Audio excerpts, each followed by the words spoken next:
రాజకీయాల్లో విజయాలు నాయకుడికి బలాన్నిస్తాయి. అదే నాయకుడికి ఓటమి ఎదురైతే ఆత్మ పరిశీలన నేర్పుతుంది.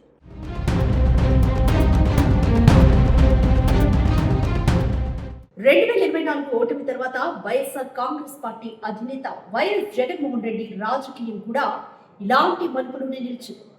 అధికారంలో ఉన్నప్పుడు జగన్ వైఖరి వేరు, ఇప్పుడు వైఎస్ జగన్ వైఖరి వేరు అనే చర్చ రాజకీయ వర్గాల్లో మొదలైంది.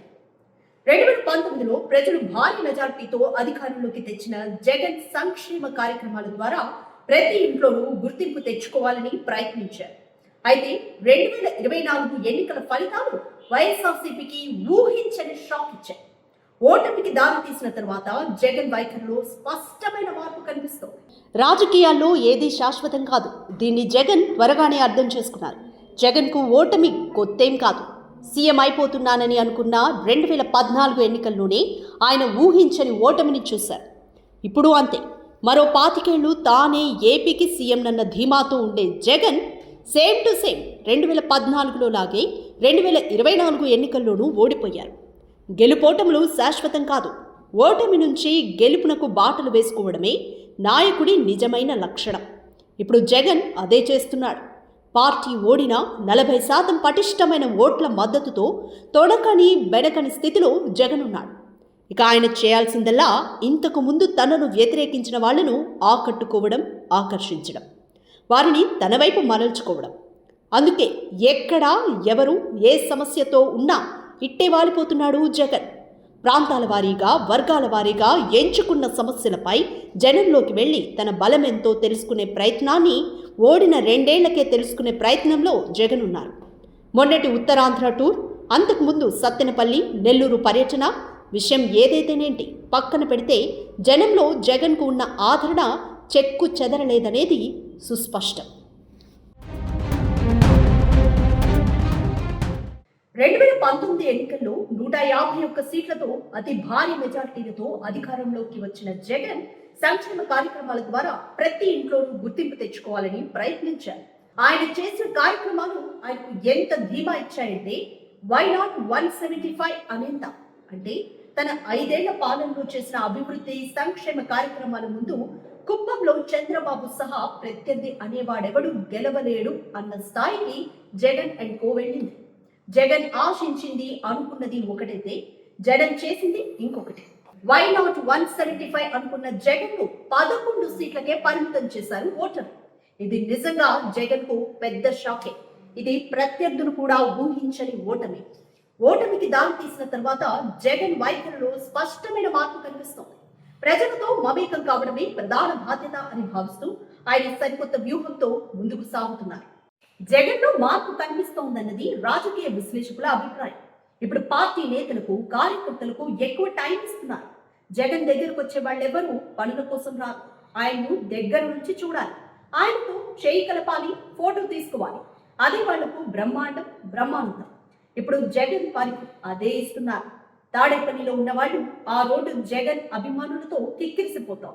వందలాది మంది కార్యకర్తలను కలవడం, వారితో ఫోటోలు తీసుకోవడానికి గంటల తరబడి జగన్ నిల్చునే ఉంటున్నారట. అంతేకాదు ఒక్కో రోజు లంచ్ కూడా తీసుకోలేకపోతున్నారట. జగన్ కు ఓపిక తక్కువ అనుకునే వాళ్ళు ఇప్పుడు ఆయనలో ఎక్కడ లేని ఓర్పును చూస్తున్నారట. అధికారంలో ఉన్నప్పుడు సీఎంఓ వద్ద ఉండే భద్రత, ప్రోటోకాల్ నియమాలు ప్రజలకు, నాయకులకు మధ్య కొంత దూరాన్ని పెంచాయి. కానీ ఇప్పుడు ఆ నిబంధనల పరిమితులు లేకపోవడంతో జగన్ నేరుగా ప్రజలతో, కార్యకర్తలతో కలిసిపోతున్నారు. పార్టీ కార్యక్రమాల రూపకల్పనలో కూడా జగన్ ప్రత్యేక పంథాలు వెళ్తున్నారు. నాయకులతో సుదీర్ఘంగా చర్చిస్తున్నారు. జగన్ కు అసలైన బలం కార్యకర్తలే. క్యాడరే ఆయన బలం. నాడు కాంగ్రెస్ ను వదిలి బయటకు వచ్చినా నేడు ఓడిపోయి ప్రతిపక్షానికే పరిమితమైన, అపరిమితమైన అభిమానమున్న కార్యకర్తలే జగన్ కు అసలు సిసలైన బలగం. ఓడినప్పుడు నాయకులు నిరాశపడ్డారేమో కానీ ఏ కార్యకర్త డీలా పడలేదు. ఇప్పటికే సగటు వైసీపీ కార్యకర్త అనే వారెవరూ జగన్ ఓటమిని నిజమైనదిగా నమ్మడం లేదు.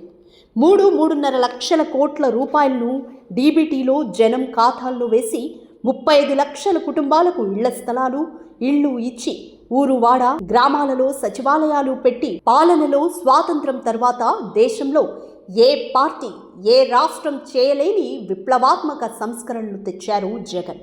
అంతేకాదు, ఒకేసారి 1,75,000 మందిని సచివాలయ ఉద్యోగులుగా నియమించి చరిత్ర సృష్టించారు జగన్. అంతేనా, నెల మొదటి తేదీనే 60 లక్షల మంది ఇళ్లకు తెల్లవారుజామునే పింఛన్లు పంపించారు. ఇక కులాల వారీగా అర్హులైన మహిళలకు ఇచ్చిన పథకాలెన్నో. ఇన్ని చేసిన జగన్ ఇంత ఘోరంగా ఎలా ఓడిపోయారన్నది వైసీపీ క్యాడర్ ఇప్పటికీ నమ్మడం లేదు.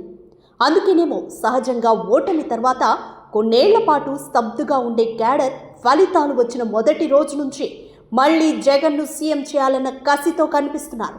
పల్నాడు జిల్లాకు చెందిన ఓ మాజీ ఎమ్మెల్యే ఇలా చెప్పారు. నేను ఎమ్మెల్యేగా ఉన్నప్పుడు ఏదైనా ఊరు వెళ్తే 10 మందో 20 మందో కార్యకర్తలు వచ్చేవాళ్ళు. ఇప్పుడేంటండి, రూపాయి ఖర్చు లేకుండా ఫోన్లు చేసి పిలవకుండా తండోపతండాలుగా వచ్చేస్తున్నారు అని ఆశ్చర్యపోయారు. ఓడిపోయిన పార్టీని లైవ్లో ఉంచడం అంత ఆషామాషి కాదు. తెలుగు రాష్ట్రాల్లో ఇలాంటివి మనం చాలానే చూసాం. కానీ వైసీపీకి ఈ పరిస్థితి రాలేదు. దానికి కారణం కరుడుగట్టిన జగనిజమే. జగన్ క్యాడర్లో సింహభాగం ఎస్సీ, ఎస్టీ, బీసీలే. చెమట చుక్కలే పెట్టుబడిగా ఎదిగిన ఆ వర్గాలు జగన్ను నిర్మలమైన మనసుతో ప్రేమిస్తున్నాయి. ప్రజలతో మమేకం కావడమే ప్రధాన బాధ్యత అని భావిస్తూ ఆయన సరికొత్త వ్యూహంతో ముందుకు సాగుతున్నారు. ప్రతి సినిమా అంతిమం కాదు, రాజకీయాల్లో ఏది శాశ్వతం కాదు. అధికారంలో ఉన్నప్పుడు వచ్చిన గెలుపు శాశ్వతం కాదు, ప్రతిపక్షంలో ఉన్నప్పుడు వచ్చే ఓటమి శాశ్వతం కాదు. ఈ సత్యాన్ని గ్రహించిన జగన్ అధికారాన్ని కోల్పోయినప్పటికీ ప్రజల్లో తనకున్న ఇమేజ్ను కాపాడుకోవడానికి, నిరంతరం జనాగ్రహానికి అనుగుణంగా స్పందించడానికి సరికొత్త పద్ధతులను ఎంచుకుంటున్నారు.